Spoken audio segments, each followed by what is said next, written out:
based on other information. The decision will change based on if this other information is true or not. So that's called the condition. So an example would be, what am I going to wear today? If it's raining outside, I'm going to choose one article of clothing as opposed to if it's not raining outside. So if it's raining is the condition, and then a decision will be made on what I wear. So the decision is what will I wear. The other information is it raining? That's the condition. So we have to find out, or the computer has to find out, if that is true or false. If it's true, we're going to do one thing. If it's false, we're going to do another. So if it's yes, it is raining, then I'm going to wear wind pants and a rain jacket. If it's no, then I'm going to wear jeans and a t-shirt. So a conditional statement is based on a condition, something that the computer has to look at and evaluate as either being true or false before it can know what to do next. So is it raining was the condition in this example. Decisions are used in our programs to tell the program which action to take based on a certain condition. When a condition is evaluated, the result is either true or false. So you're going to tell the computer to look at something, look at this condition and evaluate it. If it's true, you're going to tell the computer to do option A. If it's false, you're going to tell the computer to do option B. So an example of a condition could be, is the variable number equal to 2? If it's true, it is equal to 2, then it does option A. If it's not equal to 2, then it will do option B. So this is what it looks like visually. In the triangle is the condition, and for my first example, is it raining? If it is true, then I wear wind pants. If it's false, then I wear jeans. So this is a way you can get your program to kind of branch off and do different things.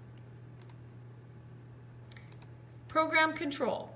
If the result is true, one action is executed. If it's false, another one is executed. This will control the flow of your program. Up to now, everything was sequential. You did step 1, then step 2, then step 3, then step 4. Now, when you get to step 3, you can have the computer check something. Maybe it'll go to step 4, maybe it'll jump to step 8. So you're getting more control over your program. Again, this is the condition in the middle. Is it raining for our last example? And then if the condition is evaluated by the computer to be true, it's going to do one action. If it's evaluated by the computer as false, it's going to do a different action. And how we program that is through the if statement. The if statement. Programming decisions are made through the if statement. So if the condition is met, then we're going to execute the code. Again, the raining example, if it is raining, so if raining is true or the condition is met, then we put on wind pants. To be able to set up an if statement, we need relational operators. You've all seen relational operators before. These are some various relational operators. So what is on one side of the relational operator will be compared to what's on the other side. So this is an equal sign, less than, greater than. So let's just say over here I had a 4 and over here I had an 8. This question would be asking, is 4 greater than 8? If 4 is greater than 8, then the condition is met, it is truthful. If 4 is not greater than 8, the condition is not met, and thus it's not a truthful statement. So, or 5 greater than 2, 2 less than 8. But in computer science, relational operators look a little bit different. We can't just use a single equal sign for equal to, because we already use that in computer science. That is our assignment operator that you've been using all along. So if we put a variable and then we put one of these, it would be trying to reassign the variable. But we can put a variable on this side, and we can put two of them, and then we can put something on this side, and it will, sorry about that, let's go back, I'm not sure what happened there. It will evaluate if it is equal. So let's say the variable number was on this side and 2 was on this side, then it would compare the variable number to the number 2 and would say, is it equal to? Is number equal to 2? If it is equal to 2, then that condition is met, it is truthful, and it runs the code. If number is not equal to 2, the condition is not met, it's not truthful, and it runs a different code. You can also ask the computer to see if it's not equal to something, because maybe in your code, if it's equal to 0, then you want it to do one thing. But if it's equal to anything else, you want it to do something else. You can literally say, is a variable not equal to 0? If it's not equal to 0, I don't care what it is, run this other code. So this is equal to, this is not equal. Greater than and less than are exactly the same. Greater than or equal to, less than or equal to are exactly the same as you would use them in math. So those two are the same. Those two are the same. These ones are the ones that are a little bit different. Equal to, you need two equal signs, and not equal to, you put an exclamation in front of one equal sign. Relational operators are used in relational expressions, which are variables that are joined by an operator. So age would be a variable. Here you're using an operator. So you're just comparing a variable to something else. It might be compared to a number, it might be compared to another variable. So here's what this might look like in code. Because an if statement, you say if something is, and then this would be your relational operator, equal to, greater than, less than, the other thing that you're comparing it to, then, and you would write your code after that. So an if statement always has the condition that it's checking in the round brackets. So if I want to check if age is greater than 30, I'm going to put age here as term 1. I'm going to put greater than here as my relational operator, and I'm going to put 30 here as my second term. And the computer will check if the variable age is greater than 30. Whatever is in these round brackets is what the computer is going to check.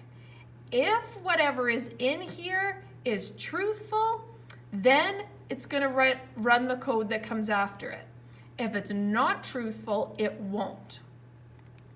So here's what that would look like.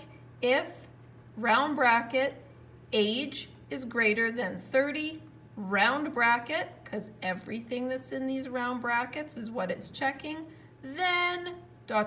we would write the code, what we want the computer to do if age is greater than 30. So here's another example. Here's the if statement. What we're going to do, I'm just going to whip through this really quickly. You're going to have these notes. You're going to actually type out this example in Visual Studio. So you're going to create a brand new one. You can call it if statement project or if statement example, whatever you would like. You're going to create a new form that's going to be called form example 1. It's going to look like this. I've given you the names of everything, and you have to use these names or the code won't work. So you have a text box, a button, another button, a label, and a check box. These are all the names that you need to create it. make sure you set the checked property of the checkbox object to be true. So when you create this object, go into the properties area, find the property called checked, and make sure it's set to true. We're going to start by coding the enter values button. So that's this one up here. So that's where you're going to double click and you're going to enter this code. So it'll bring you into something like this, button, enter values clicked. The first thing you're going to do is create this string called text. It will take the text out of the text box input and it will save it in this variable called text. And that's what that says. Next, you're going to start writing your if statement. So if text equals, remember equals is two equal signs, and this is called a blank string or an empty string. So we're getting it to check if the variable that you just created called text essentially is blank. It would only be blank if the user didn't put any input in, because it's taking text out of the text box input. So if there's anything in there, that's what it's going to dump into this variable called text. But if they don't add anything, then text is going to be blank. So that's what we're checking here. Check to see if text is equal to blank.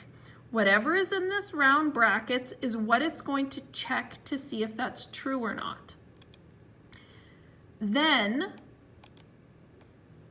you put a set of curly brackets right here and right here. Because if this happens to be true, it's going to run the code that's in these curly brackets. If this isn't true, it's going to jump right past this set of curly brackets and it's going to go to the next line of code. It's important to notice here there is no semicolon because this is not a complete line of code. It's like saying, if you need to go to the bathroom, and then I never finish my sentence. This is checking if text is equal to blank, the code isn't done yet. So the semicolons come down here once we actually write the code in. So we'll say set of curly brackets, message box dot show. That will pop up a message box, which you've used before, and you're going to put this string in there. You need to enter something. So this essentially is a warning. If they pressed the enter values button and the text happens to be blank, we're going to say, hey, you need to enter something, and then we're going to do application.exit, and we're actually just going to close the whole application. Okay? These notes explain that a little bit better, so I'm going to move on to the next piece. It explains what the if statement is, the double equal sign, the round brackets, the curly brackets, everything that I just went over. Okay, it's all there. So if text is blank, that's the conditional statement or the conditional test. And if it happens to be true, the bouncer is going to let you in is another analogy, and we're going to execute the code. And this is the code, what's inside the curly brackets. So that code will only run if this condition is met, if text happens to be equal to a blank string. If it's not equal to a blank string, then obviously we don't want to say you need to enter something because they must have already entered it. So then we're going to jump right past this chunk of code and go on to the next thing. So this just repeats everything that I said. That's an if statement. If something is true, run the code. If it's not true, it doesn't run any code. This is an if-else statement. So if the code is true, we're going to do one thing. Else, so if it's not true, we're going to have a second option.